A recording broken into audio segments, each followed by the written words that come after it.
Kreta, seit Jahrtausenden ein Sehnsuchtsort. Viele wollten diese Insel, Venezianer, Osmanen und die Deutschen.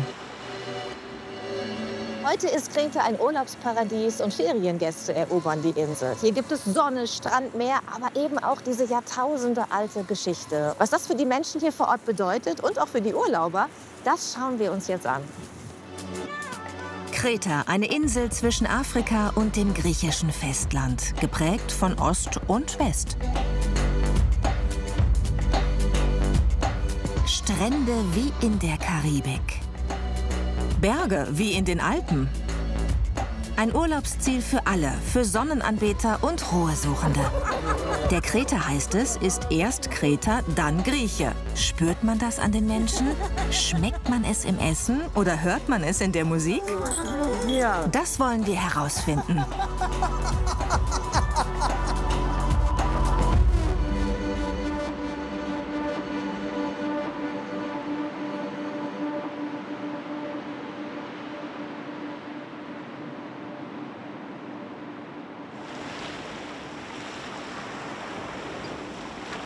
Kreta ist groß. Wer Einsamkeit sucht, findet sie hier. Für Marcos ist dieser Landstrich noch so, wie es hier früher einmal war. Er will uns sein Dorf zeigen. Abgelegen, klein, kaum bekannt.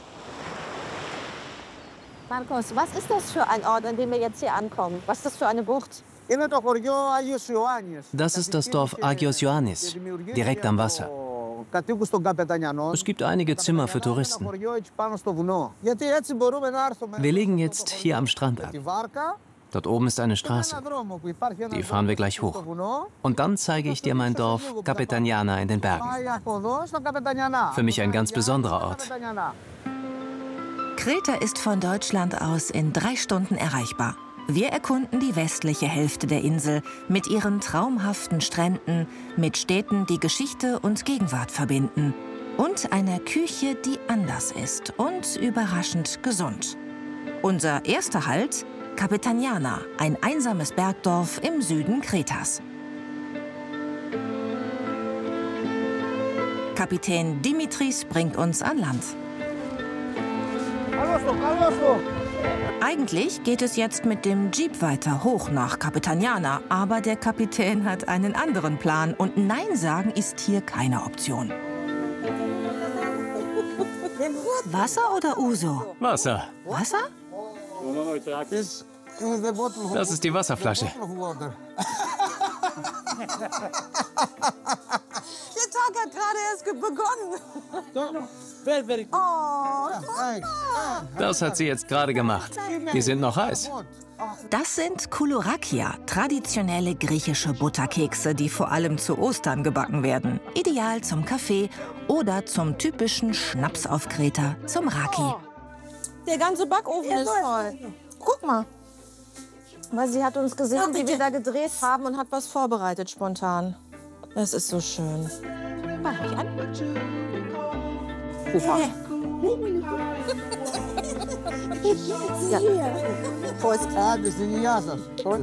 Καλώς όρισες. Welcome. Welcome. Καλώς όρισες. Σου πάρε καλώς όρικαμε. Γεια μας, παιδιά.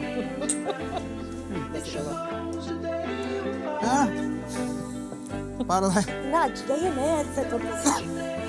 τα. Und es gibt auch immer mehr. Oh, lecker. Also eigentlich sollten wir jetzt auf den Berg fahren, um zu drehen. Aber es ist nicht möglich, weil die Leute hier wirklich so gastfreundlich sind, dass wir hier überfallen werden. Ja, ich mit Schnaps und Gurken. Das ist Kreta. Das ist Kreta. War so schön bei euch. Thank you very much. Danke für diese spontane Einladung. Ja. Dankeschön. Danke. Stocalo. Mua. Mua. Don't forget to wipe the floor. It's your bed.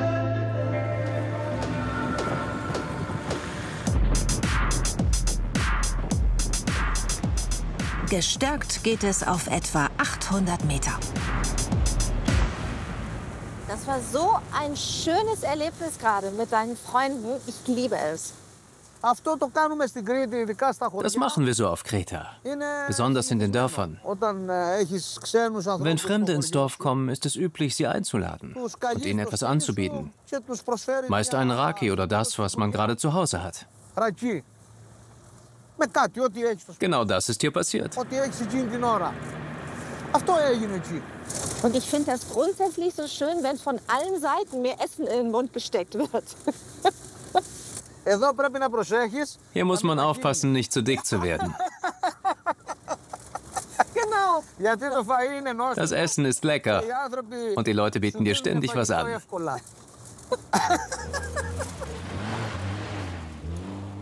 Oh, hier, guck mal. Die Ohren der Tiere haben Markierungen.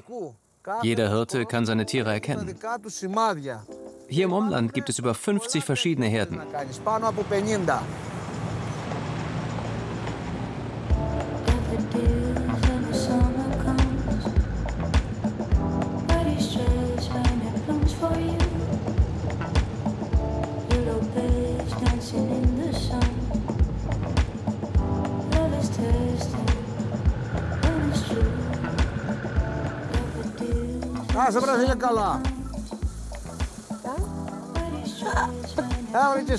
Wenn du mehr davon brauchst, sag Bescheid. Oh, toll.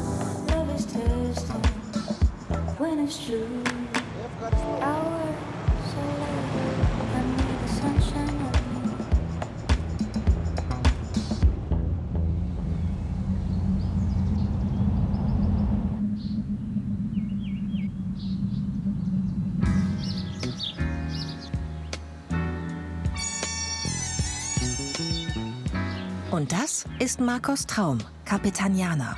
Er hat das alte Dorf über viele Jahre wieder zum Leben erweckt, neu aufgebaut und renoviert.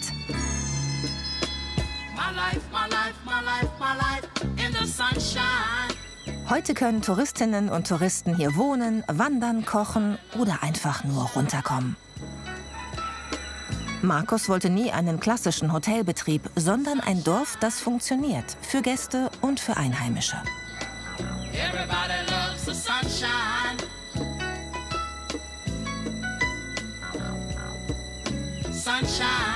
Zum Dorf gehört auch ein Bauernhof.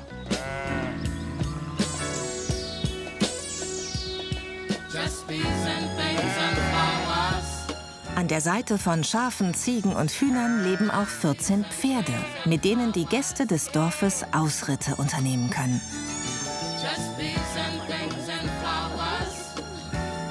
Lea aus Hamburg ist ein gutes Jahr hier und führt das Gestüt. Gut, dann machen wir sie ein bisschen sauber. Aber bevor wir putzen, habe ich eine Frage. Was hat dich nach Griechenland verschlagen auf die Insel Kreta? Ich bin gelernte Bankkauffrau. Oh. Und Psychologin. Bankkauffrau und Psychologin. Ja. Und dann habe ich aber gedacht, ich mache so gerne Dinge draußen. Ich möchte nicht warten. Ich will das jetzt machen und das Leben ist zu kurz. Ich will das genießen. Ich finde das so großartig, wie mutig. Danke. Ich habe hier Urlaub gemacht, tatsächlich. Und ja, Markus, ich glaube, der hat mir schon bei meinem ersten Besuch hier den Job angeboten. Und hast du dann sofort ja gesagt? Nee, erst habe ich gedacht, der ist ja ein bisschen schräg. Ja, der kennt mich doch gar nicht. Unglaublich. Hast du es je bereut? Nee. Wie ist das denn hier so als deutsche Frau auf der Insel? Na, es ist eine andere Gesellschaft als unsere. Es ist schon eine eher männlich dominierte. Also es ist schon noch so, die Männer haben eine klassische Männerrolle und die Frauen, also es ist ein bisschen geschlechterspezifisch hier alles noch aufgeteilt, ja? Aber ich muss natürlich auch sagen, ich wohne hier in einer besonderen Umgebung, ne? Also es ist hier schon sehr abgeschieden. Wenn du in die größeren Städte gehst, dann ist das da schon moderner. Es ist anders. Aber hier ist es schon sehr klassisch, ja. Wie lange Lea bleiben wird, weiß sie noch nicht. Ihre Zukunft lässt sie offen.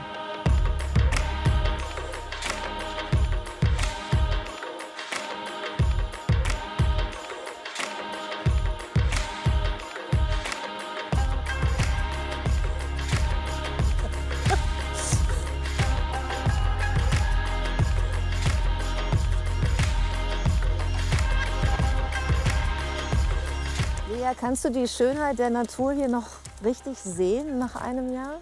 Ja, tatsächlich habe ich mich das am Anfang gefragt, ob man das irgendwann weniger sieht. Aber nee, ich sitze ganz oft da und sauge das auf. Und ich genieße es, sehe es mit den Gästen neu.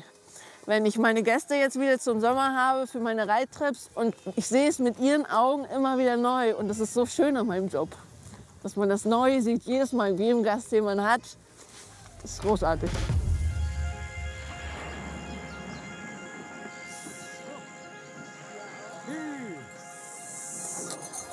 Hey! Hey! Hey, Judith! Live here! Hey! He has the small! One in black. Here! Judith! Judith, komm her. Probier du es. Don't use this. Ja. Hier anfassen. The milk. Und dann drückst du es. Sehr gut.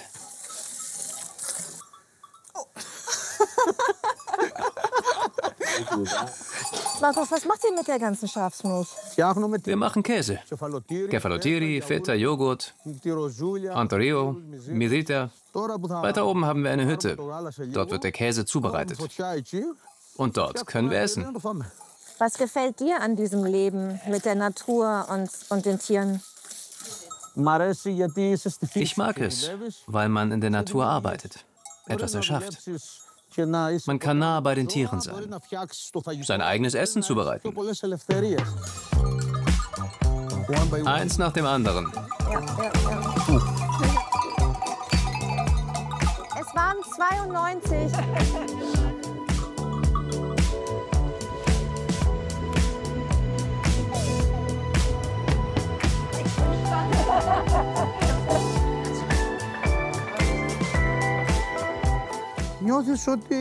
Es ist toll zu erschaffen, was du zum Leben brauchst. Du fühlst dich freier.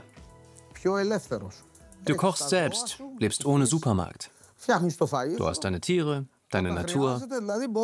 Wenn nötig, kannst du ohne Geld leben. Du bist doch nur gerührt, weil wir gleich gutes Fleisch und Käse essen. Oh,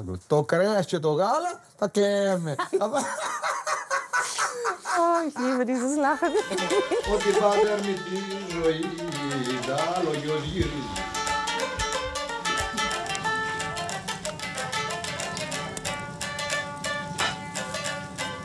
Oh, das ist das Beste. Das ist das Beste. Das Krosseste von allem. Kommt vor. Ja, kommt vor. Markus, was ist deine Vision für dieses Retreat, für die Farm, für das Dorf? Es ist mir wichtig, dass das Dorf ein Dorf bleibt. Wenn ich gehe, soll es weiter bestehen. Andere Junge sollen kommen, Kinder bekommen, dort wohnen. Das ist mein Wunsch. Es ist hier noch sauber, still, unberührt. Du hast das Meer und die Berge. Man kann eine Lebensweise bewahren, die verloren geht. Deshalb bin ich hier. Αυτό μ' αρέσει.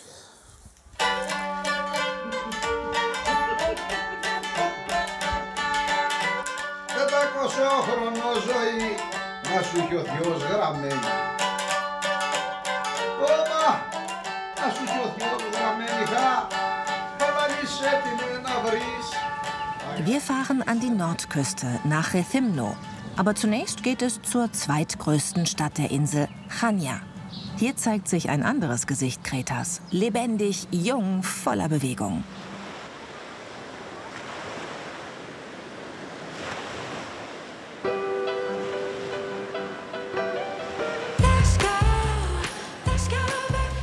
Chania, in der Nebensaison angenehm ruhig. Nicht zu heiß, die Tavernen entspannt. Nur das Wetter ist launisch. Mal Sonne, mal Wind und manchmal auch Regen.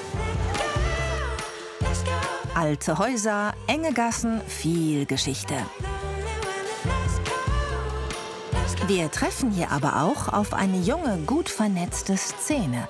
Viele der Cafés und Läden werden von Menschen geführt, die zurückgekommen oder bewusst hier geblieben sind. Start-ups entstehen, neue Ideen werden ausprobiert. Das macht Orte wie Chania attraktiv für Menschen, die etwas aufbauen wollen.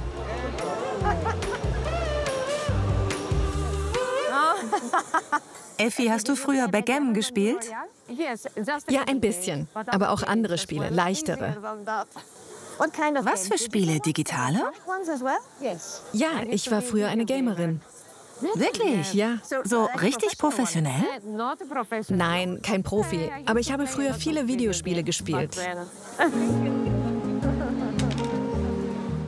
Seit 5 Jahren betreibt Effi Puli einen Coworking Space, eine Art digitales Gemeinschaftsbüro mitten in der Altstadt. Und denkst du, dass die Zeit als Gamerin etwas mit deinem Work Hub heute zu tun hat?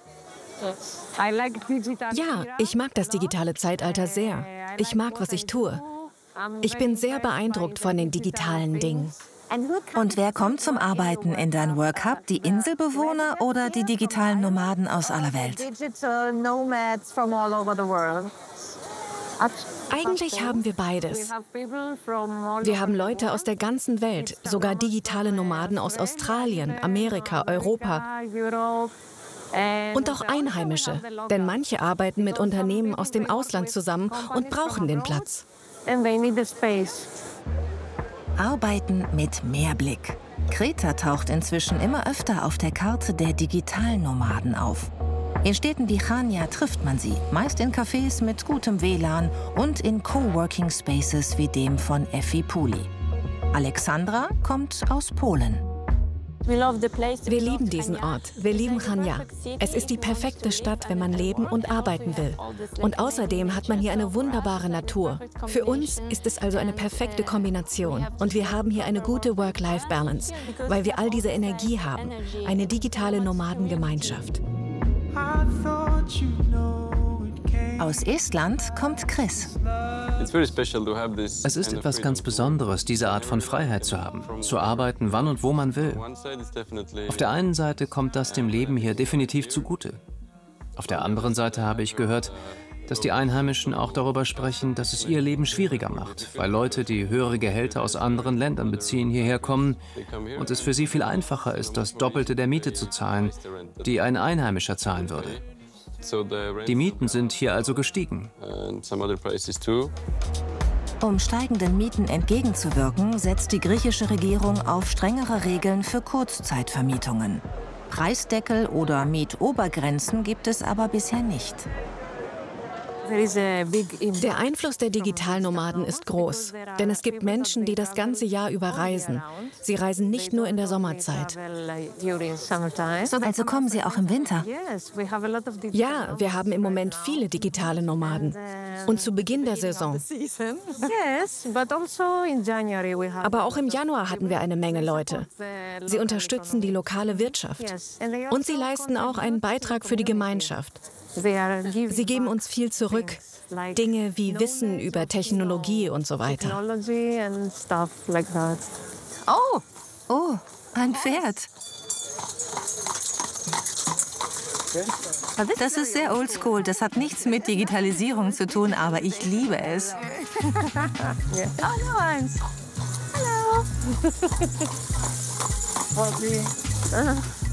Ja, Verkehrsstau.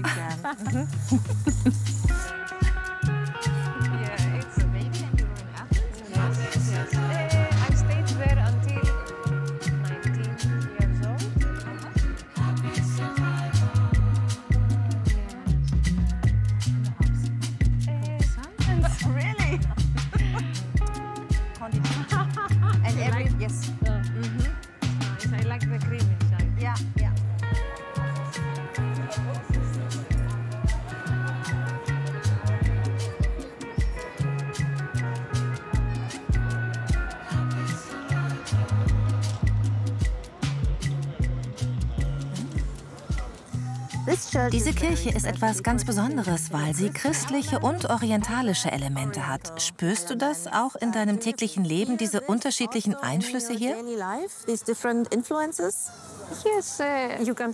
Man kann es überall sehen. Wir haben Gebäude aus dem Osmanischen Reich und die Stadt ist sehr multikulturell. Wir haben viele internationale Menschen aus der ganzen Welt. Das spürt man überall. Man läuft durch die Straßen und hört andere Sprachen um sich herum. Das ist wirklich ganz nett. Das gefällt mir.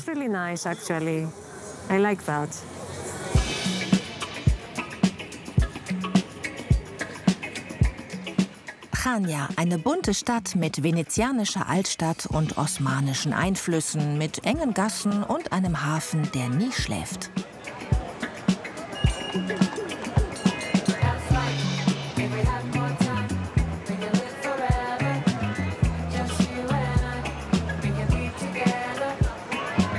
Und die Mischung ist besonders. Alteingesessene Kreter, digitale Nomaden, Rückkehrer aus dem Ausland. Viele Nationalitäten, viele Sprachen, ein lebendiger Mix. Ein gemeinsames Lebensgefühl. Touristen schätzen die Stadt für ihren Charme, den Hafen, die Atmosphäre. Und als Ausgangspunkt für Ausflüge ins Hinterland, zu Weingütern, in die Berge oder dorthin, wo Kreta ruhiger wird.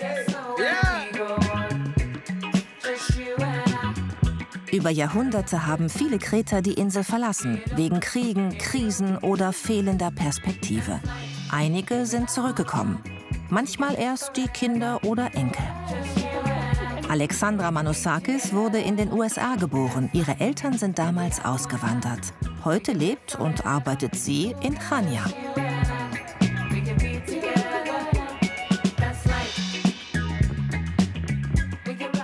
Es ist einfach das, was aus mir herauskommt.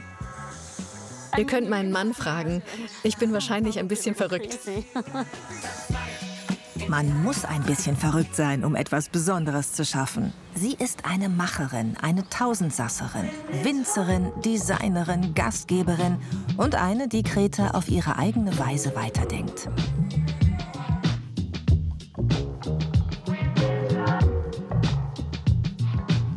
Vor knapp 20 Jahren hat Alexandra das Weingut ihres Vaters übernommen. Es liegt etwa 10 Minuten südlich von Chania. Theodor Manossakis lebt in Washington und besucht seine Tochter so oft er kann. Ich wurde in diesem Haus geboren und auch mein Vater wurde in diesem Haus geboren. 1955 wanderte ich nach Amerika aus. Danach stürzte das Haus ein. Das Dach stürzte ein. Es wurde ein Relikt. Für Alexandra eine Mammutaufgabe, das zerfallene Anwesen wieder aufzubauen. Heute werden lokale kretische Weinsorten wie der Nostos Romeico, aber auch Reben aus dem Burgund angebaut.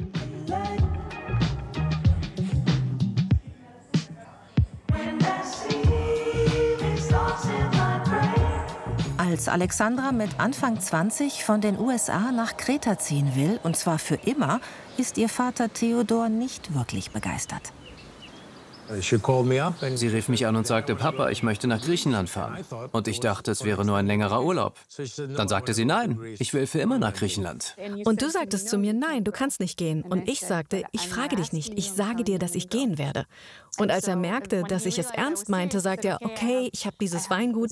Und ich dachte darüber nach und sagte, ich liebe Wein, cool. Und ich wusste nichts über Wein, außer wie man ihn trinkt, und das war's. Und solange ich lebe, kümmern sich die Leute darum und sind stolz darauf. Das ist für mich sehr wichtig.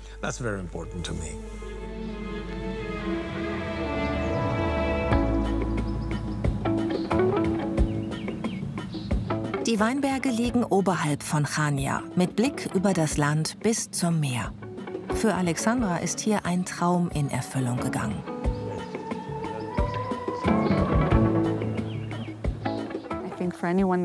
Ich glaube, jeder, der hierher kommt, spürt diese wunderbare Energie und die Anziehungskraft der Natur. Und das gilt für viele Orte, für alle Orte, die eine wirklich schöne Natur haben. Aber hier ist die Ruhe, die man spürt, besonders überwältigend.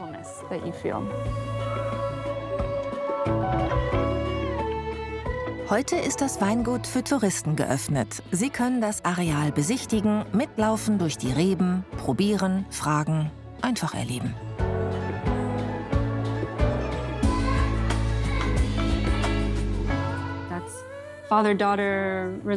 Die Vater-Tochter-Beziehung ist meiner Meinung nach eine der wichtigsten im Leben einer Frau. Und ich denke, es ist kein Zufall, dass ich hier gelandet bin, dass mich etwas hierher gezogen hat. Wir stehen uns sehr nahe und hier fühlt es sich fast so an, als wäre ich ihm näher als in Washington. Hört sich seltsam an. Aber ja, so ist es. Ja.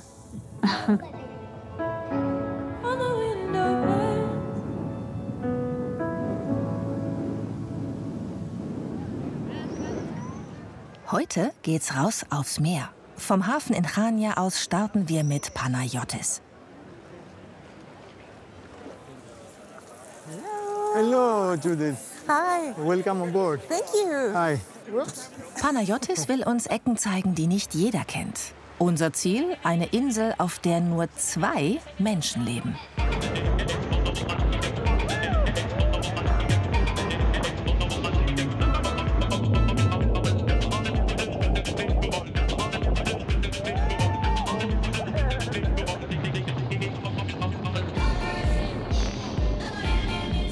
Fühlt sich an, als würde man ein wildes Pferd reiten. Ja. Oder wie Wellen reiten. Wow. Wow.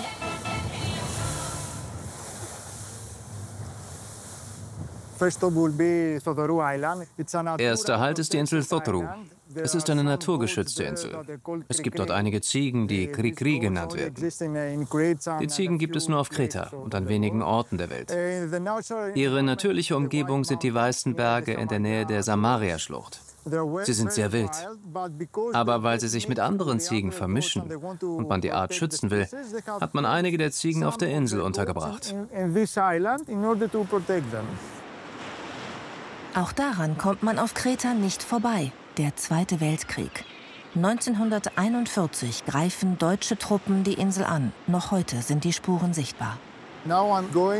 Jetzt fahre ich zu einem Wrack aus dem Zweiten Weltkrieg. Es ist ein deutsches Flugzeug. Und es ist eine der Attraktionen der Gegend hier. Ein deutsches Flugzeug? Wann ist es untergegangen? War das 1941, als die Deutschen auf die Insel gekommen sind? Ja, es ist da vorne. Da ist was Dunkles.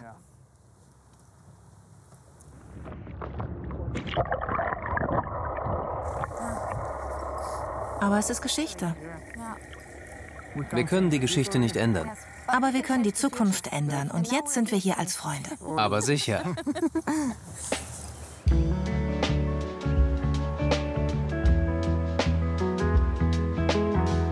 Türkisfarbenes Wasser, weißer Sand, Lagune und offene See gleichzeitig. Der Balos Beach. Die meisten kommen früh am Morgen. Wir machen's anders und sind erst am Nachmittag da.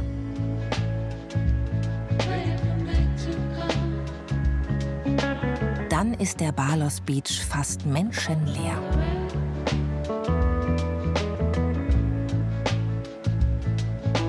Nächster Stopp, die Insel Imeri Gramvousa. Hier liegt ein weiteres Schiffswrack. Das Frachtschiff ist 1968 auf dem Weg nach Nordafrika in Seenot geraten und gestrandet. Alle Menschen haben überlebt. Sie blieben 4 oder 5 Tage auf der Insel. Dann fand man sie und alles war gut. Du kannst den Beton sehen, den sie damals transportiert haben. Auf der Insel Gramvousa leben 2 Personen. Eine will uns Panayotis vorstellen.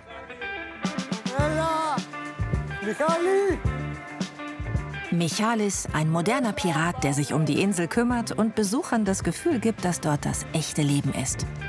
Panayotis kommt regelmäßig vorbei und bringt Michalis frischen Fisch. Die beiden kennen sich seit Jahren. Guten Morgen. Ein bisschen spät für guten Morgen.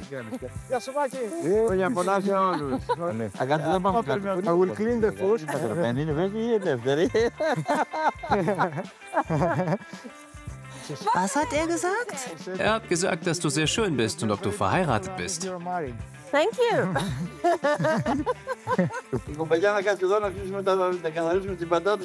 Er sagt, dass du mit ihm mitkommen und die Kartoffeln sauber machen kannst. Okay.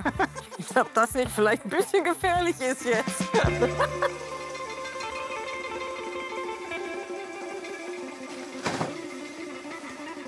Was soll ich machen? Klein schneiden? Schälen? Ja?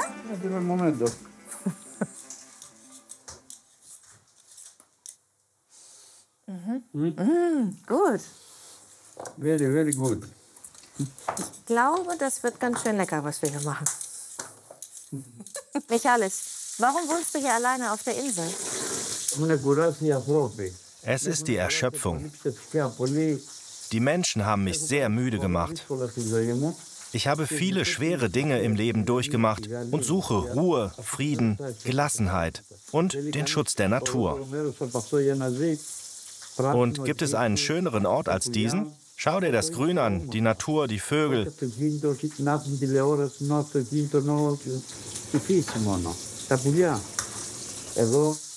Ich sage, man muss hierher kommen, um die Batterien aufzuladen, die inneren Batterien, die wir alle in uns tragen. Wenn du genervt bist, geht dir der Schädel hoch. Der Wind pustet einen so richtig durch. Aber auch das hat seine Schönheit. Und dann bist du jetzt da. Das ist einfach wunderschön, oder?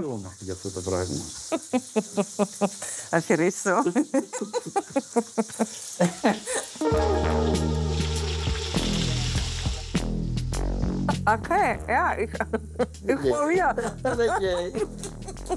Überhaupt nichts dagegen, wenn fremde Leute mir Essen in den Mund stecken. Ja. Wieso wollen sonst der Rollen?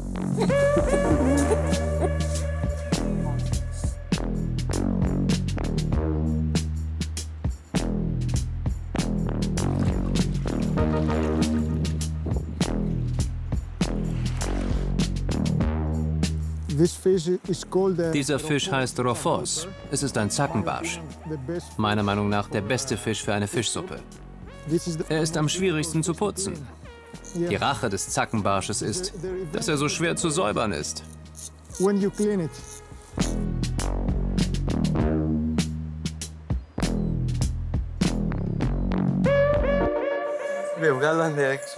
Manchmal muss ich in die Stadt, um Rechnungen zu begleichen. Dann ziehe ich mir die Kapuze über, damit mich keiner erkennt. Damit ich in Ruhe gelassen werde.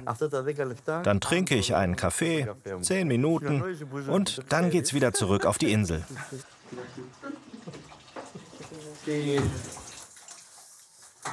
Ja?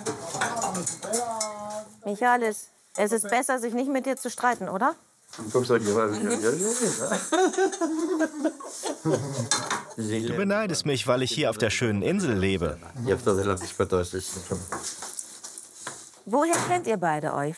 Von hier, weil ich die ganze Zeit als Speerfischer in der Gegend herumkomme. Ich mag ihn sehr, weil er ein Freigeist ist. Er ist authentisch. Ja. Und wir sind sehr gute Freunde geworden. Hast du das vorher schon mal gesehen? Nein, ich habe nicht gesehen, dass er das benutzt. Das ist Meersalz. Das haben sie hier auf der Insel gesammelt. Probier es. Das ist echtes Meersalz. Du hast Glück, du hast dein eigenes Salz.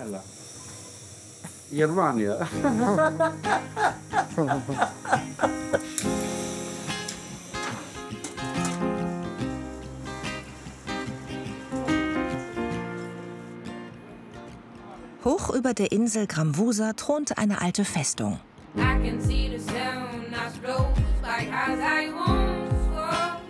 Gebaut im 16. Jahrhundert von den Venezianern.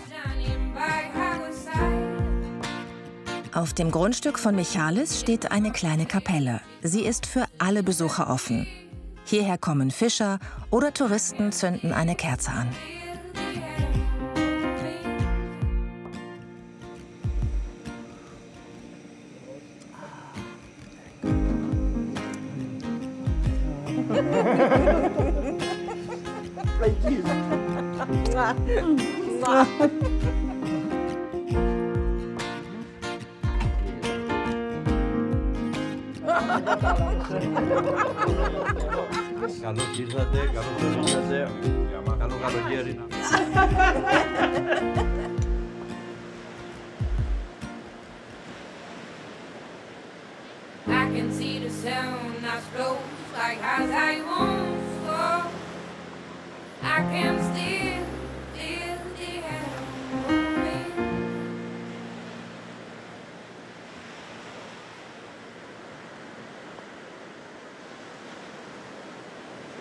Der Norden Kretas ist touristischer. Mehr Hotels, mehr Sonnenliegen, mehr Menschen und mehr Infrastruktur. Etwa eine Stunde östlich von Chania liegt Rethymno. Kleiner, entspannter, aber geschichtsträchtig. Hier ist alles ein bisschen venezianisch, ein bisschen osmanisch und vor allem ziemlich lecker.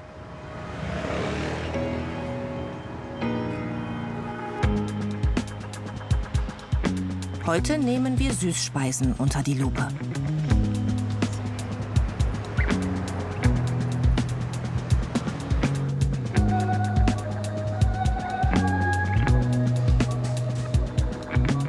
Viele Rezepte stammen noch aus osmanischer Zeit. Honig statt Zucker, Nüsse, Zimt, manchmal Käse. Und fast immer mehr, als man braucht.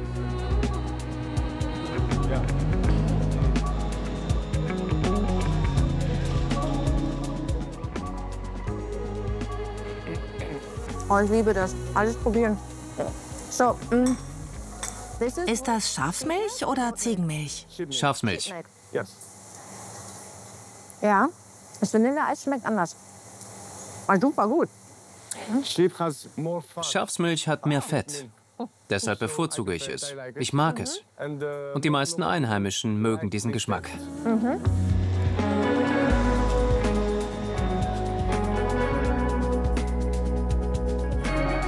Die bekannteste Süßspeise auf Kreta?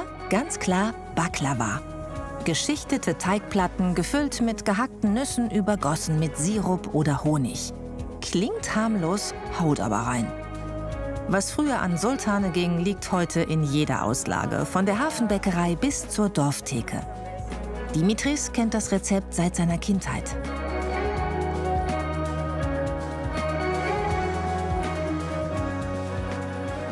Ist das alles Baklava? Ja, das ist alles Baklava. Also unterschiedliche Sorten. Unterschiedliche Sorten mit Praline, die neueste Kreation mit Mandeln und das ist mit Pistazien. Kann ich das probieren? Natürlich.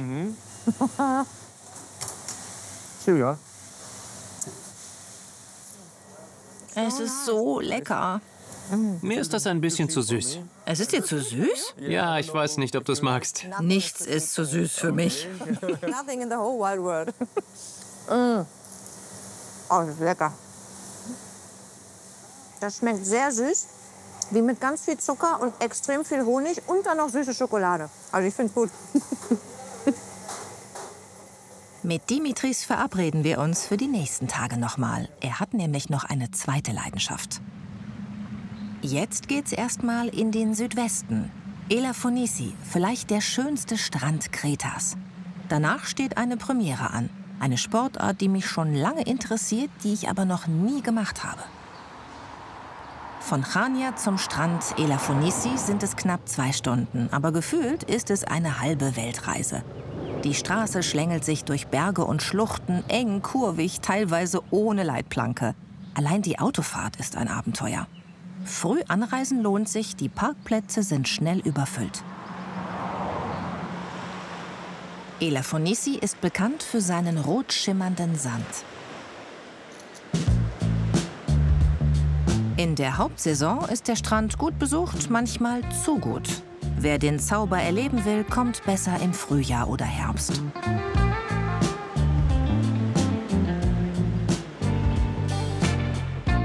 Der Strand gleicht einer Lagunenlandschaft. Flaches, glasklares Wasser, oft nur knietief, ideal auch für Kinder. Elafonisi, superschön, aber kein Geheimtipp.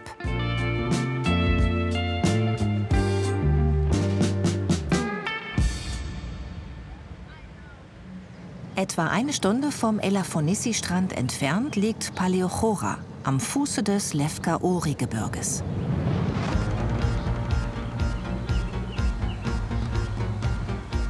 Die Strecke wird immer enger, immer staubiger.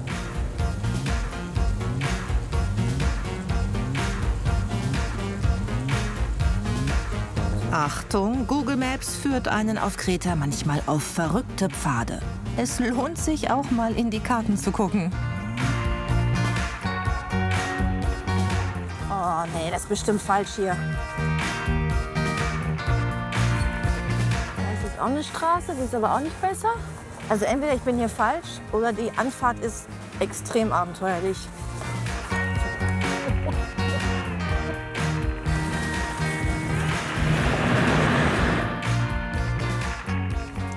ist ein Schild. Wir sind doch richtig.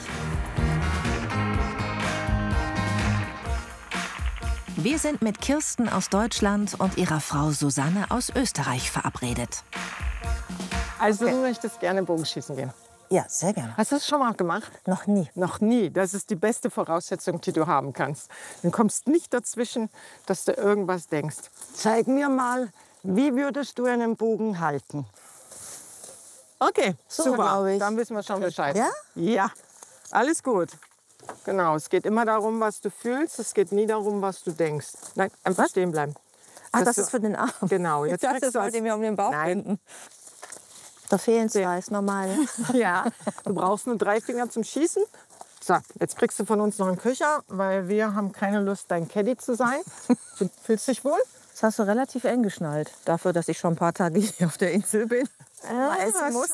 Jetzt gibt es noch Pfeile Famos. und Lara Croft ist perfekt. Oh ja, Ja, nicht ganz, du bräuchtest auch noch einen Bogen. Den Ellenbogen hoch und dann ziehst du nur mit dem Ellenbogen mal zurück, bis die Hand neben deinem Mundwinkel ist. Genau, und das ist eigentlich schon alles, was du haben musst. Einfach nur mit dem Ellenbogen nach hinten gehen. Genau. Gut, dann können wir schon zum Schießen gehen. So schnell geht das bei Ja, euch. sind wir schon fertig. Dann können wir schon den ersten Schuss loslassen. Na, nicht hier. Ich wollte schon direkt loslegen. Ja, genau. Wir gehen dafür lieber an die Schießlinie, da bist du dann sicherer.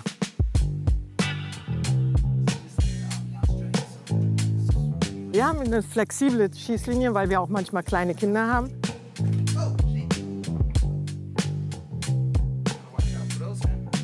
Würde ich dir nämlich jetzt Ich auch weiß noch sagen. nicht genau, wie man zielt. Genau. Du einfach nur nach vorne gucken. Müsste man. Nein. Nee, das nicht. Gar nicht versuchen zu zielen, weil dein Körper zielt den ganzen Tag. Der ist den ganzen Tag für dich unterwegs und der würde nie daneben greifen. Außer du fängst an zu denken. Jetzt gehst du ein klein bisschen weiter runter. Genau. Und jetzt lässt du ihn einfach los. Ja, sauber. Ist doch getroffen. Immerhin habe ich die Matte getroffen. Ja, natürlich. Jetzt kommst du einfach einen Schritt weiter zu mir. Jetzt weiß ich, wie deine Augen funktionieren. Und los. Genau. Und nochmal. Es geht im Anfang gar nicht darum, dass du triffst. Schau mal, Judith. Hast du gemerkt, du lehnst dich so nach hinten. Jetzt versuch doch einfach mal nach vorne und einfach zu wissen, hey, ich bin gut, ich bin richtig, ich mache die Dinge einfach so, wie ich das kann. Und ich ziehe dann ganz sachte zurück und ich muss mich nicht vor der Situation schützen. Du kannst einfach locker, ja, genau, nimm die Situation ins Auge. Sehr schön. Oh, super, der war klasse. Der war klasse. Der war klasse. Danke. Ja.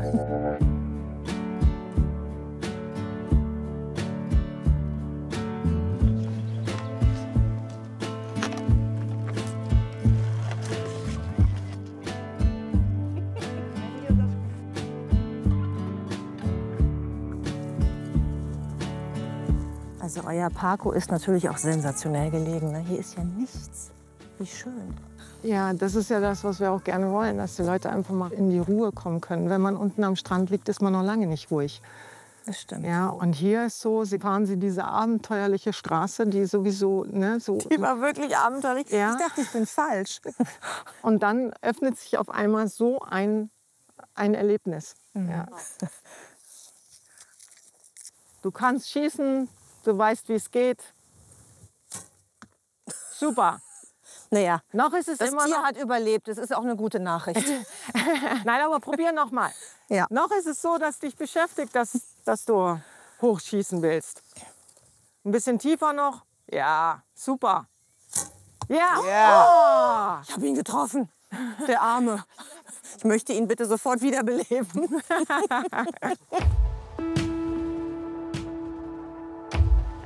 Schau mal, jetzt bist du am höchsten Platz. Guck mal. Ach, ist das toll. Das ist ja schön. Ha? Ja, Mit das ist ein Blick aufs Traum, oder? Meer. Ja, Wahnsinn. ich meine, hat sich gelohnt, oder? Ja.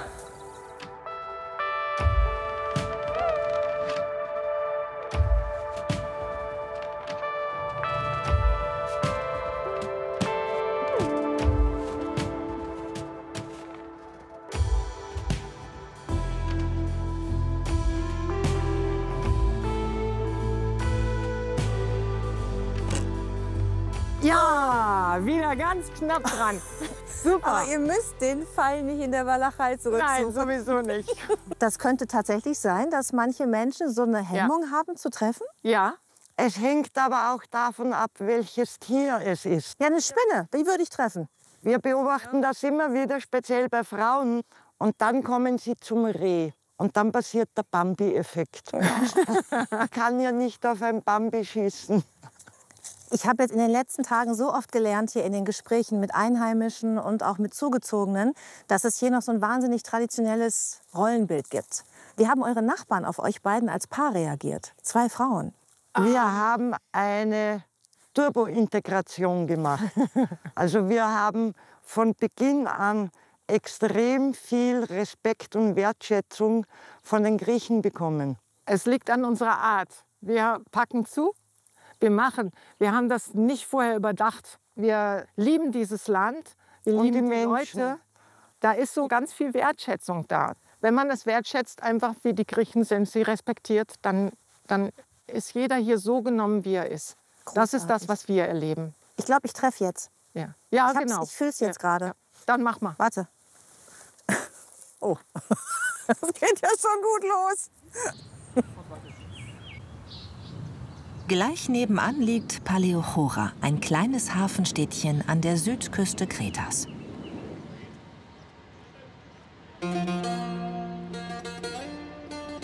Paleochora wirkte entspannt. Ein paar Tavernen, 2 Strände, Ausflugsboote für Touristen.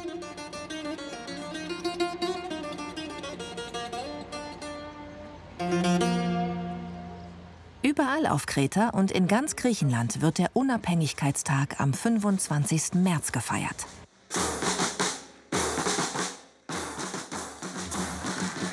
In Paleochora eher klein mit Paraden, Festgottesdiensten und öffentlichen Veranstaltungen.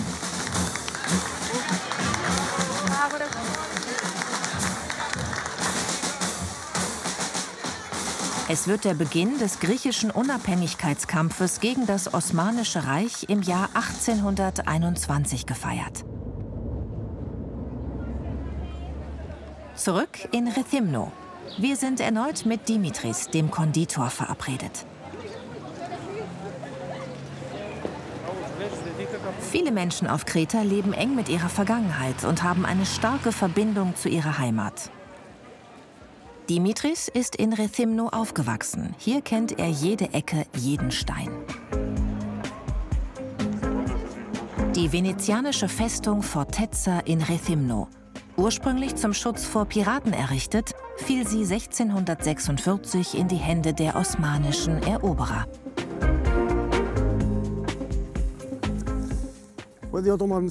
Als die Osmanen nach Kreta kamen und Chania und Rethymno eroberten, stellten sie die Kreter vor die Wahl, so zu bleiben, wie sie waren, oder zum Islam zu konvertieren und Muslime, Osmanen zu werden und einige Privilegien zu erhalten. Die Kreter, die nicht zum Islam konvertiert sind, wurden unterdrückt. Es gab keine Gerechtigkeit. Und deshalb gab es viele Jahre später eine Menge kretischer Revolutionen. Gegen die Osmanen. Gegen die Osmanen. Die Osmanen, das war das frühere türkische Großreich. Es existierte bis Anfang des 20. Jahrhunderts. Auch in der Altstadt von Rethymno liegen 2 Epochen dicht beieinander. Die Zeit der Venezianer und die der Osmanen. Schau dir das an. Es ist 16. Jahrhundert. Und es ist auch venezianisch. Ja. Da vorne, eine sehr schöne Tür. Oh ja. Und es sind römische Buchstaben. Ja, das ist Latein. Diese Tür ist etwa 150 Jahre alt. Und das Holz ist vielleicht venezianisch. Und niemand lebt in diesem wunderschönen Haus? Nein, leider.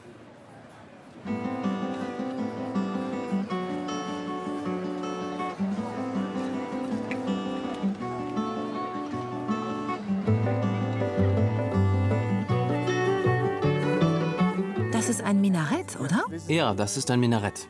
Ein Doppelminarett. Ich glaube, es ist eines der größten auf Kreta. Zuerst war es eine venezianische Kirche, aber nach der Eroberung von Rethymno wurde es zu einer osmanischen Moschee. Später bauten sie dann auch dieses große Minarett. Und gibt es heutzutage noch viele Muslime in der Stadt? Nein, sie sind nach der letzten Revolution 1897 geflohen. In 1897. Kann man da Wasser holen?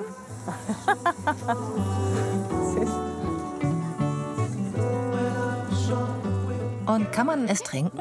Ja. Auf deine Verantwortung natürlich.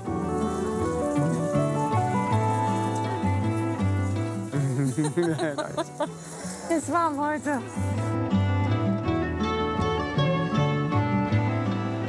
Geschichte greifbar machen. Wir sind unterwegs, um genau das zu erleben. Eintauchen in eine andere Welt.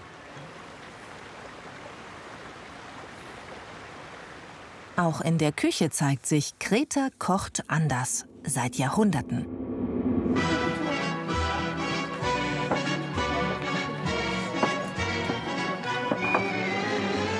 Wir besuchen einen Kochkurs im Dorf Xirosterni.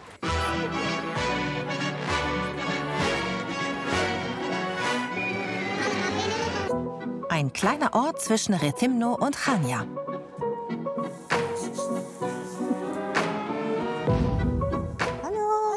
Judith, nice to meet you.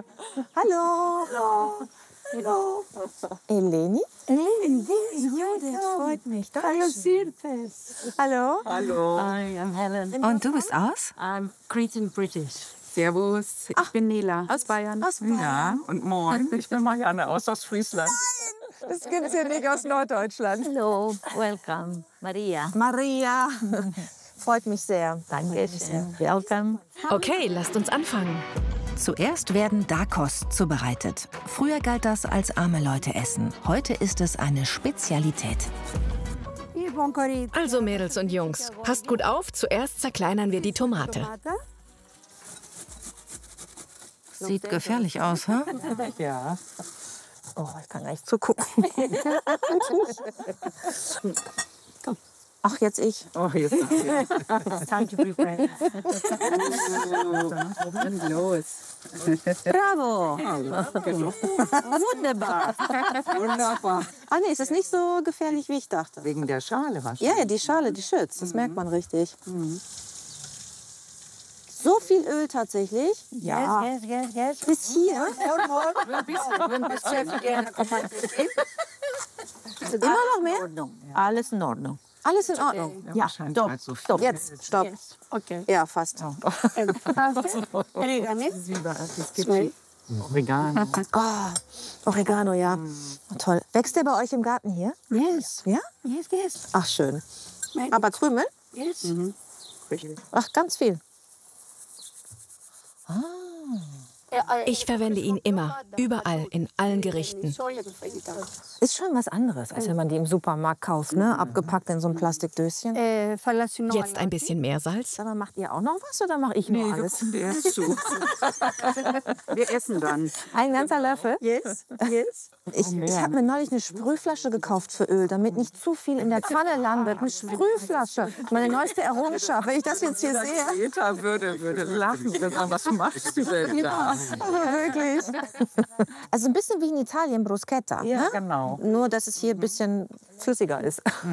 Ja, das ist so flüssig, weil das Brot ja so hart ist. Das kannst du so nicht essen. Das weicht jetzt das weicht jetzt, genau. Deswegen ist so viel Öl. Und noch ein bisschen Käse drauf. Das ist dieser Frischkäse. Oh, lecker. Ich brauche schon, wie immer. Das ist das, was Kreta auszeichnet. Tomaten, Käse, Kräuter, Olivenöl. Wieso weißt du schon so viel über die kretische Küche? Weil ich das selber auch schon ganz oft gemacht habe. Aber du musst halt die richtigen Zutaten haben. Ne? Aber ich bin halt auch schon 30 Jahre hier, deshalb kenne ich Dakos. Mein Herz ist hier.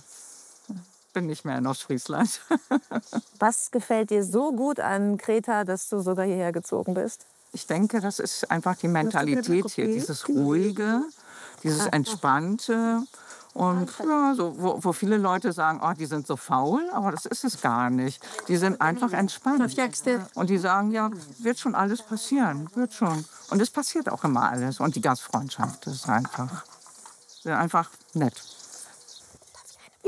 Also willkommen, greift zu. Hier fehlen noch 2. Stößt man an mit Vorspeisen? Nein. Nein, das habe ich ja sehr. Wir wollten ja nicht gleich Schnaps trinken. Oh, jetzt. Ja. Wobei, das gehört auch dazu, oder? Ja, das gehört. Dass man hier schon mittags eigentlich einen Raki kriegt dazu. Oh ja, ist er schon. Guck mal. That's amazing. Das schmeckt sehr, sehr gut.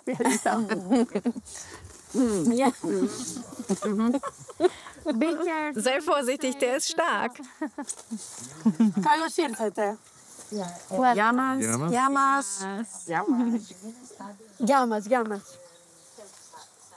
ich finde es schon sehr stark. Also, man merkt so richtig, ja, wie es runterläuft. Jetzt ist er gerade hier. Jetzt ist er hier. Früher wurden auf Kreta alle Produkte hergestellt, die ein Haus zum Leben brauchte. Ja, das ist schön, oder? Wenn man das Gefühl hat, man ist nicht abhängig von irgendwelchen Lebensmittellieferungen, oder?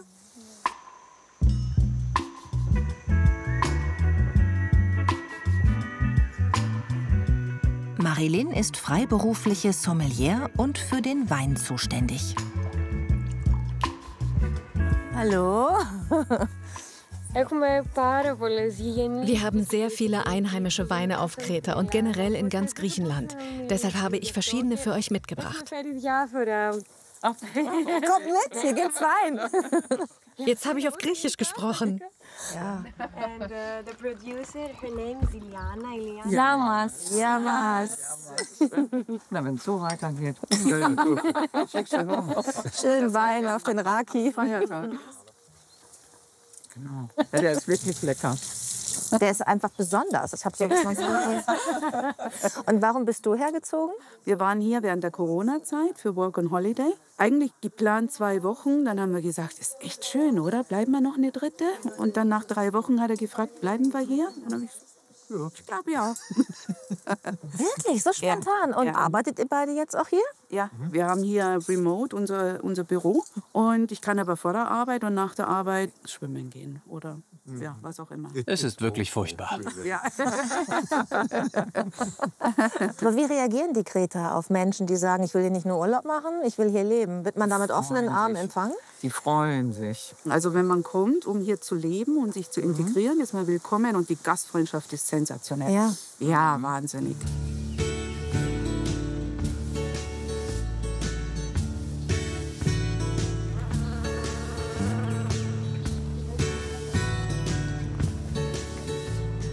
Ach hier. Das ist Menta. Ja, es ist Minze. Wir sagen Diosmos. Wir nehmen nur die Spitze. Very good. Das ist eine andere Art von Minze. Wir verwenden diese für Kalizunia. Das hier ist für Cocktails. Für Cocktails. Oh, das riecht so gut. Okay. Thymian. Und das ist frischer Oregano.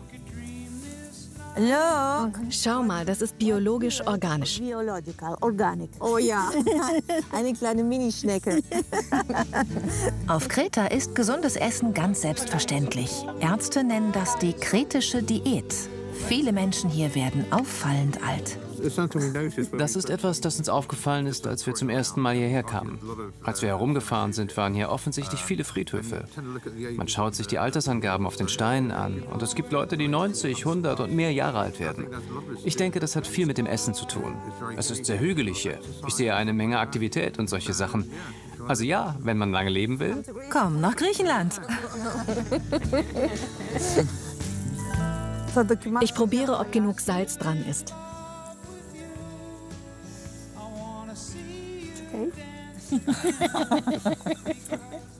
Ich mache das auch mit den eigenen Kräutern trocknen, aber ich mache die dann immer klein und tue sie dann in so ein kleines Gefäß. Das ist ja eigentlich viel schöner so, ne? Also ein paar Sachen nehme ich mit nach Hause, das weiß ich jetzt schon.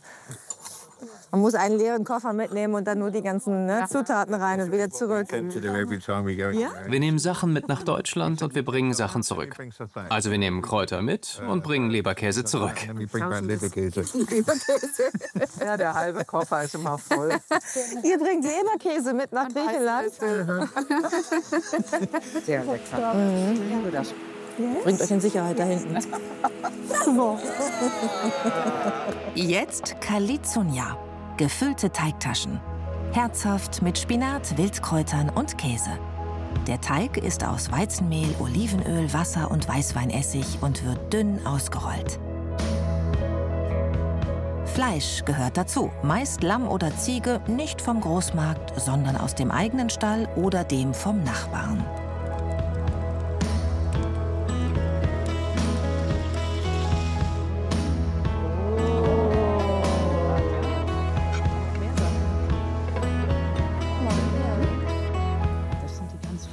Ja, genau. Erkennt ihr eure noch? Die hat auch einer ganz unsauber gearbeitet. Also noch nicht mal.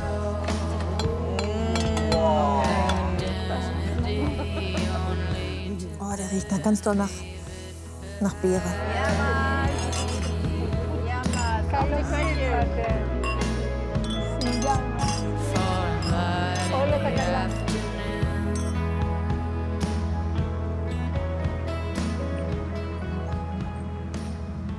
Der Süden Kretas ist trockener, wärmer, wilder. Wir besuchen eine Palmenoase am Preveli Beach. Ein Kloster, in dem Stille mehr zählt als alles andere und steile Felsenküsten bei Chorasfarkion. Etwa eine Stunde von Rethymno liegt der Preveli Beach.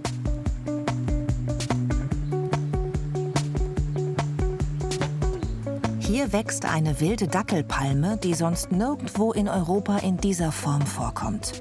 Kein angelegter Garten, kein Ressort, sondern einfach Natur.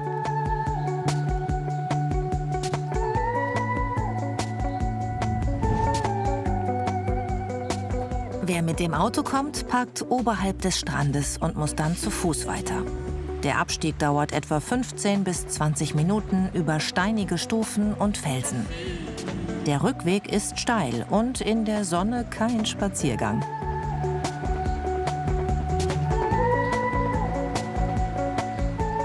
Bequemer geht's mit dem Boot. Von mehreren Orten an der Südküste wird der Palmenstrand regelmäßig angefahren.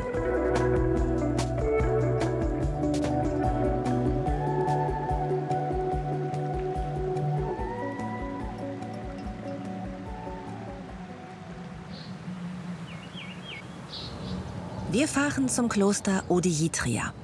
Die Klöster auf Kreta spielten über Jahrhunderte hinweg eine bedeutende Rolle. Sie wurden in abgelegenen, schwer zugänglichen Gegenden gebaut. Nicht nur aus spirituellen Gründen, sondern aus Notwendigkeit. Sie boten Schutz und Zuflucht bei Eroberungen und Aufständen.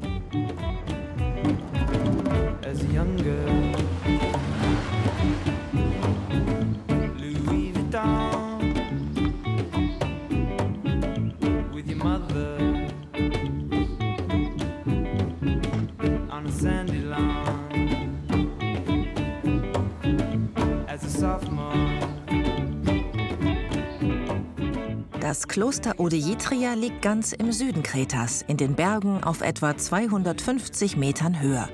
7 Mönche leben und arbeiten hier.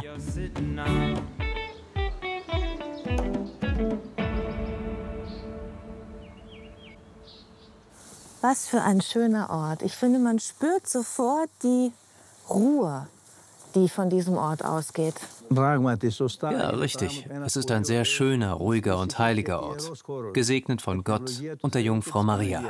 Ich bin eine große Tierfreundin und ich erkenne, dass es ein friedlicher Ort ist, schon alleine daran, dass so viele Katzen hier ohne Streit zusammenleben.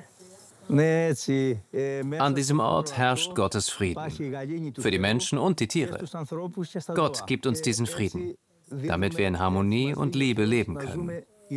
Kein Krieg, keine Konflikte, sondern Liebe, Einigkeit und Ruhe.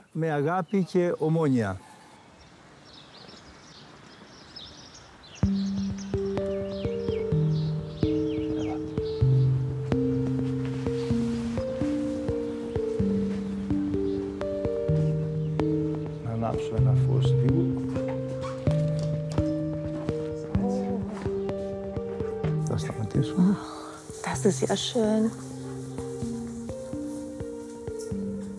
Ganz viele alte Fresken und Ikonen. Very old icon. Die Kirche ist sehr alt, aus dem 14. Jahrhundert. Man sieht noch Fresken. Der ganze Kirchenraum war mit Wandmalereien bedeckt. Einige davon und alte Ikonen sind erhalten geblieben. Sehr alte. Glauben Sie, das macht etwas mit einem Ort, wenn über so viele Jahrhunderte Menschen mit ihren Sehnsüchten, Wünschen, Gedanken und auch ihrer Trauer an einen Ort kommen? Wenn ein Ort dem Guten dient, dann wird er gesegnet. Wird er aber für das Böse genutzt, bekommt er einen Fluch. Ein Ort des Gebets wird gesegnet. Wer hierher kommt, fühlt tief in sich diese Gnade, diesen Segen und diesen Frieden.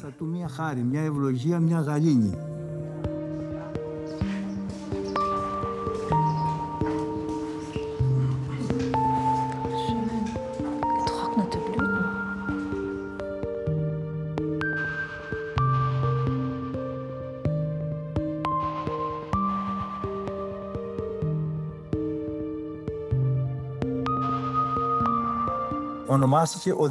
Die Jungfrau Maria wird hier als Odigitria, die Wegweiserin, verehrt. Das Kloster wurde einst zerstört von sarazenischen Piraten. Eine adlige, reiche Frau ohne Familie wurde von der Jungfrau Maria hierher geführt. Sie bat darum, Nonne werden zu dürfen und baute das Kloster wieder auf. Sie nannte es Odigitria, weil Maria sie hierher geführt hatte.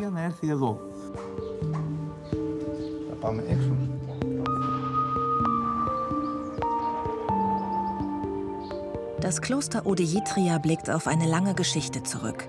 Immer wieder wurde es zerstört.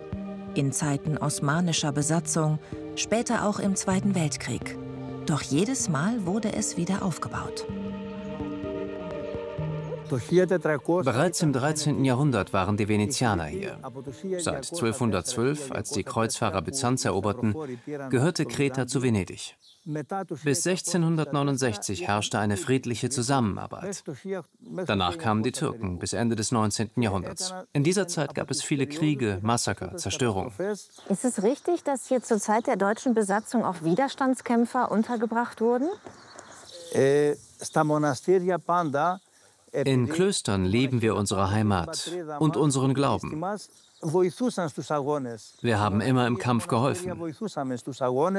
Wir versteckten Kämpfer, schützten die Menschen, damit sie nicht verhungerten oder von den Besatzern getötet wurden.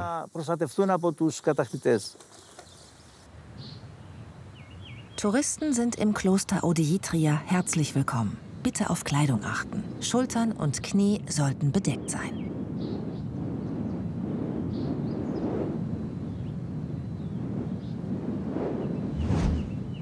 Wir bleiben an der Südküste. Hier fallen die Berge steil ins Meer. Und zwischen den Felsen verstecken sich Buchten, die kaum jemand kennt und die oft nur vom Wasser aus erreichbar sind. Das wollen wir erleben. Der ideale Startpunkt Choras Fakion, ein kleines Hafenstädtchen an der Südküste.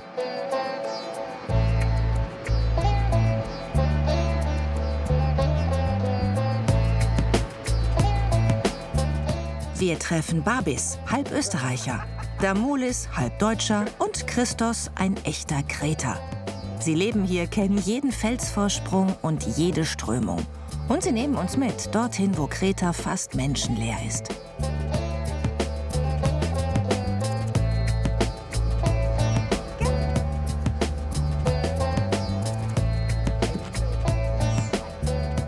Was kann ich tun? Einmal hier mit anpacken, mit den Fendern bitte nach vorne. Soll ich die auch abmachen, alle? Ja. Ja? Choras Fakion ist ein Mekka, um Boote zu mieten, mit oder ohne Kapitän. Super. Die Auswahl reicht von kleinen bis hin zu größeren Ausflugsbooten.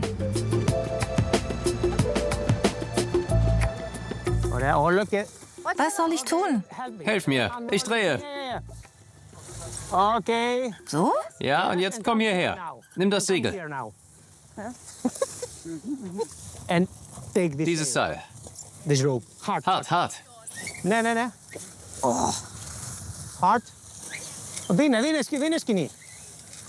Größere Boote oder Katamarane darf nur steuern, wer einen Küstenführerschein hat.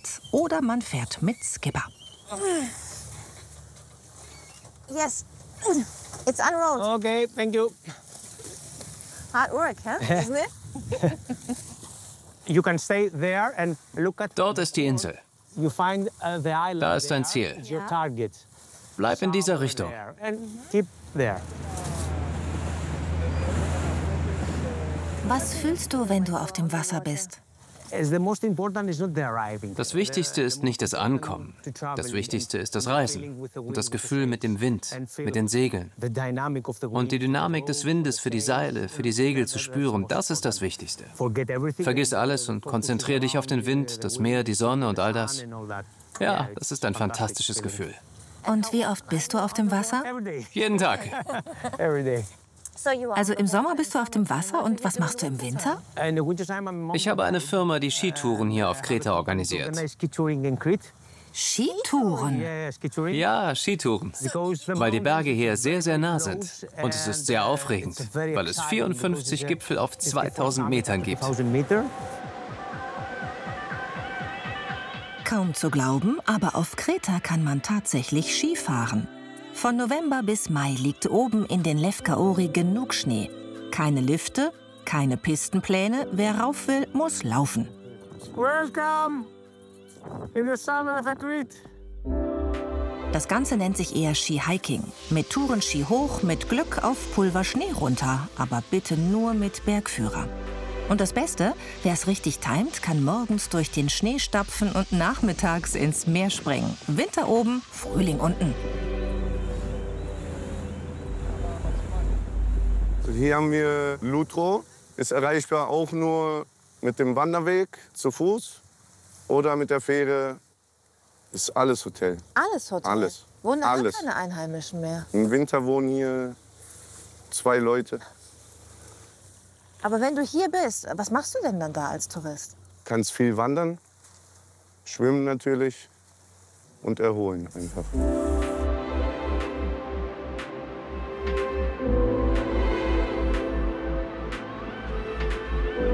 Barbis ist zeitweise in Freiburg aufgewachsen. Vor ein paar Jahren hat er sich endgültig für Kreta entschieden.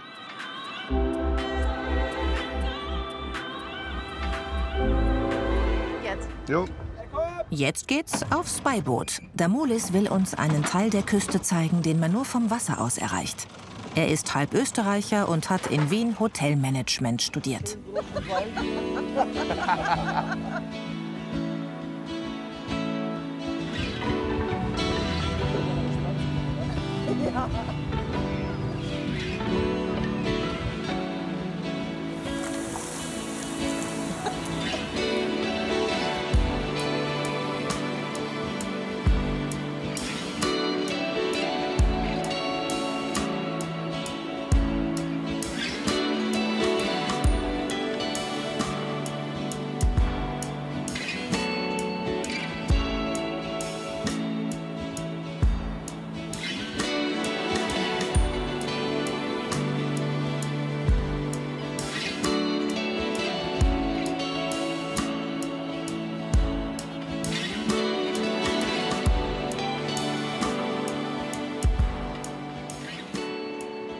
Da fahren wir jetzt gerade zur Griechenland berühmteste Höhle, sage ich mal, die Höhle von das Kalogiannis. Da hat das Kalogiannis 1821 seinen ersten erfolgreichen Widerstand gegen die Türken geschaffen. Angeblich sollte die Höhle mit einer Kirche, die 5 Kilometer weiter oben ist, am Berg, verbunden sein. Und immer wenn die Türken kommen, ist er durch diese Höhle entflohen. Also in die Kirche rein und dann in die Kirche rein, runter? die Kirche, das waren natürlich Muslimen, die durften ja nicht in die Kirche oder die hatten Angst vor der Kirche. Und somit ist er ins Loch in der Kirche reingegangen und ist hier unten rausgekommen. Und so ist er entflohen.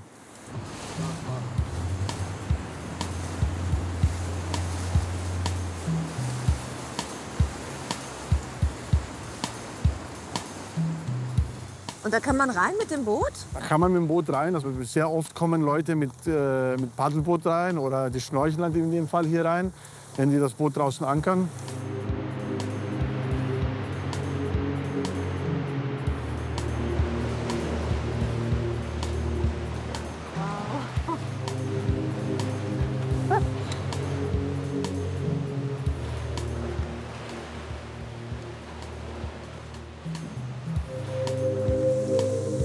man sich auch toll verstecken, oder? Ja, klar. Das hat ja auch das Kaloyanis gemacht in der tatsächlichen Höhle. Ne? Da hat er Münzen drücken wollen und da seine ganzen Gewehre aufgehoben. Ganz große Geschichte.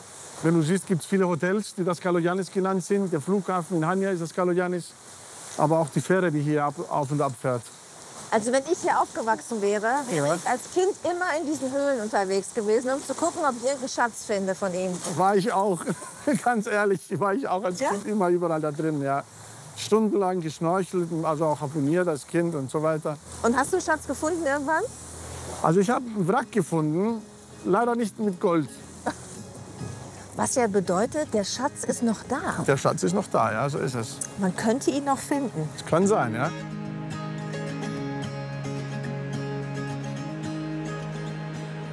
I woke up and wished that I was dead, with an aching in my head. I lay motionless in bed. I thought of you and where you're gone. Let the world spin round and Kreta ist für viele ein Sehnsuchtsort. Und manche machen mehr daraus. Sie bleiben. Für ein paar Monate, für ein paar Jahre oder für den Rest ihres Lebens.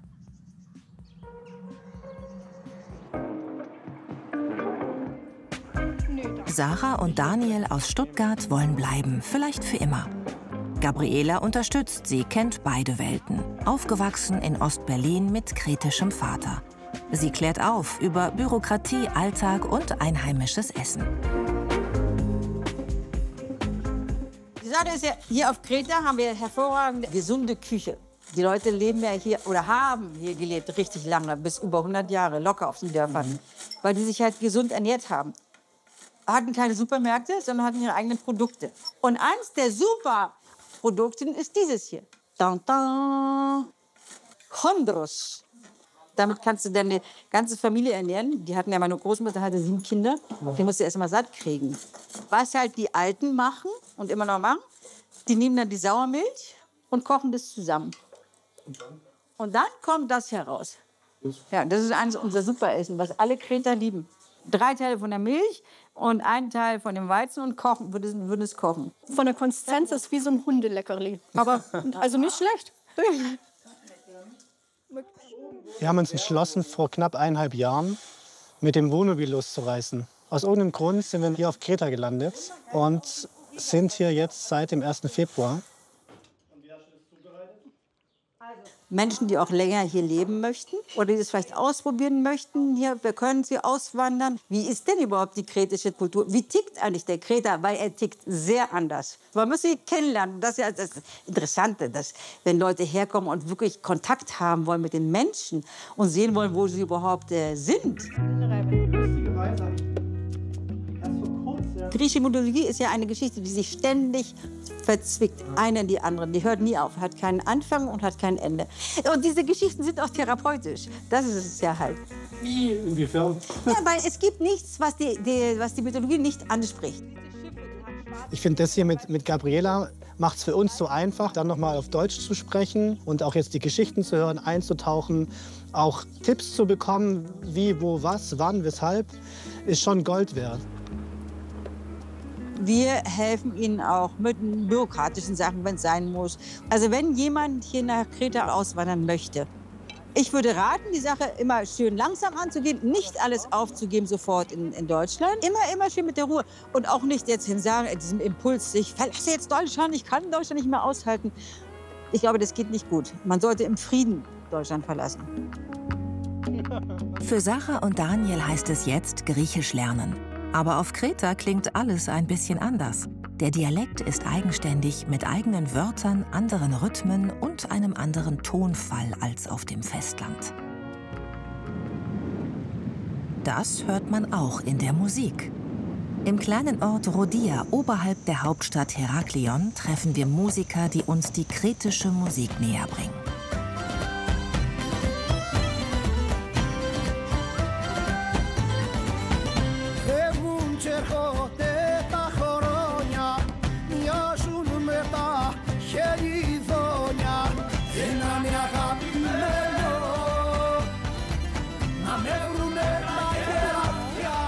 Nikos Nikos und Giorgos Stratakis, zwei der bekanntesten Vertreter moderner kretischer Volksmusik.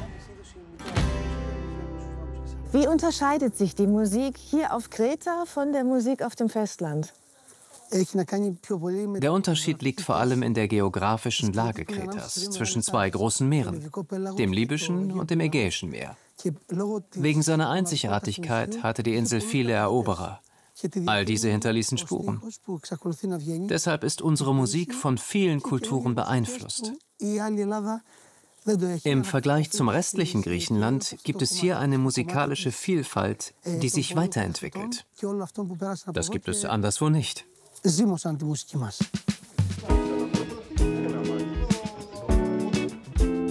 Eigentlich wollten Nikos und Giorgos draußen musizieren, aber das Wetter macht uns einen Strich durch die Rechnung. Wir dürfen bei einer Probe dabei sein und ziehen um in ein venezianisches Herrenhaus aus dem Jahre 1565.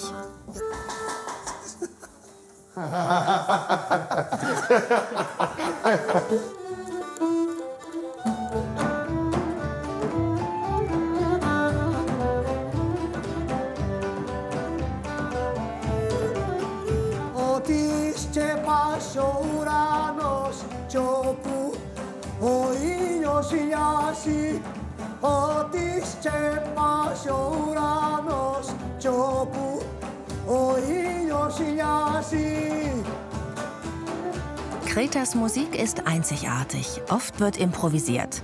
Melodien und Texte entstehen im Moment und können sich minutenlang entfalten. Oft geht es um Herzschmerz und um Liebe. In diesem Lied geht es um eine Mutter, die ihr Nest beschützt. Es heißt, eine solche Frau sei schwer zu finden.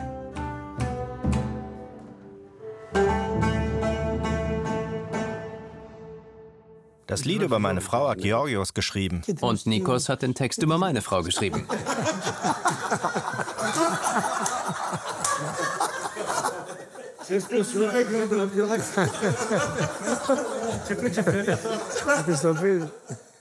Die Musik ist ja unglaublich erfolgreich, also eure Musik bei jungen Leuten, bei der jungen Generation. Was mag deine Generation an dieser Musik so besonders? Das ist unsere Herkunft. Die Musik ist echt und wir lieben sie. Viele lernen ihr Instrument nicht in der Musikschule, sondern zu Hause, von klein auf. So bleibt die Musik nicht Tradition, sondern wird Teil des Alltags.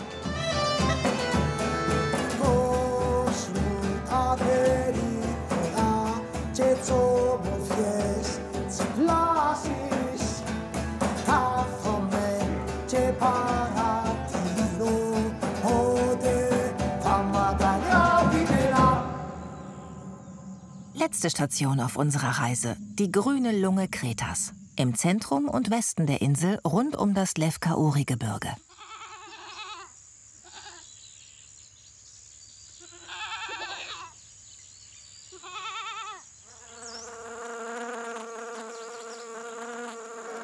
Hier lebt Kreta noch ein Stück weit so, wie es immer war. Dichte Kiefern- und Zypressenwälder, wilde Schluchten, seltene Kräuter. Wir treffen Haritos und Manolis, Zwillingsbrüder. Der eine sitzt für gewöhnlich am Laptop, der andere auf dem Traktor. Die kommen alle angelaufen. Oh, sie warten schon. Besuch aus Deutschland. Σε περιμένω στο τέλος. Έλα μαζί, έλα, κατέβα γρήγορα, έλα. Was muss ich rufen? Ileana, na. Ileana, na. Ileana, na. Εγώ από πολύ μικρός ασχολούμαι με τη κτηνοτροφία. Ich bin mit der Tierhaltung aufgewachsen. Ich bin allein draußen unterwegs. Ich brauche nichts weiter. Ich gehe voran, alles folgt. Εντάξει, οκ, φοβούνται λίγο. Έλα, να. Έλα, να. Hallo. Mano, έλα, να. Έλα, να. Süß. Dein Bruder hat den besten Job der Welt. I think yes. Bei Manolis läuft vieles noch wie früher, aber auch hier hält IT Einzug. Digitale Fütterungspläne, Tiergesundheitsdaten am Handy. Das spart Zeit, ist effizienter und nachhaltiger. Ich habe Informatik studiert und lehre auch in verschiedenen Schulen. Manolis arbeitet in der Landwirtschaft und Tierhaltung. Wir verbinden das Digitale mit dem natürlichen Leben. Eine neue Art des Anbauens, traditionell verwurzelt, aber digital gestützt.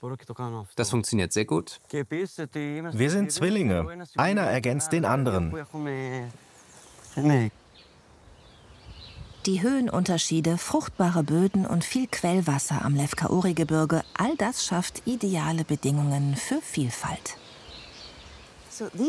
Das sind Kiwi-Bäume, richtig? Das Dorf liegt auf 660 Metern Höhe. Hier wächst die Kiwi gut. In Kreta gibt es auf kurzer Distanz tropische Früchte wie Mango und dann gleich Esskastanien. Wir haben viele Kastanienbäume. Und inzwischen auch Avocados, Mandarinen, Zitronen, Orangen, Kirschen und Äpfel.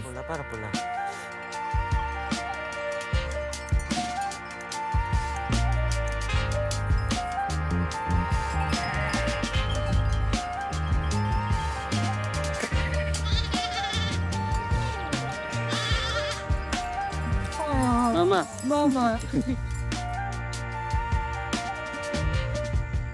Das Leben mit Tieren hier auf Kreta, also mit Schafen, mit Bienen, mit Ziegen, hat ja eine ganz lange Tradition. Ist es immer noch wirklich Bestandteil des modernen Lebens hier? Tradition ist ein Teil unseres Lebens. Wir führen die traditionelle Schafhaltung weiter, ein harter Beruf, aber wir lieben ihn. Es ist kein Job, es ist ein Lebensstil. Man muss gewisse Dinge lieben, sonst ist das nichts für einen. Für mich ist es mein ganzes Leben. Auch zum Abschluss unserer Reise war Nein sagen keine Option.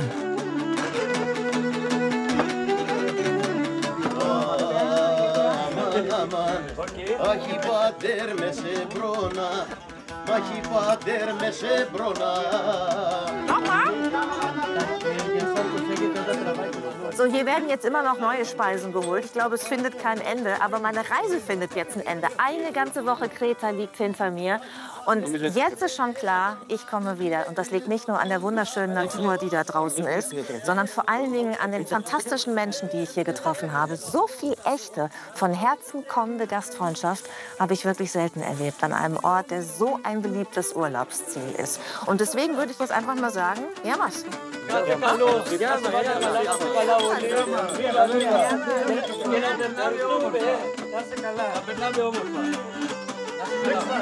Yes, I will come back.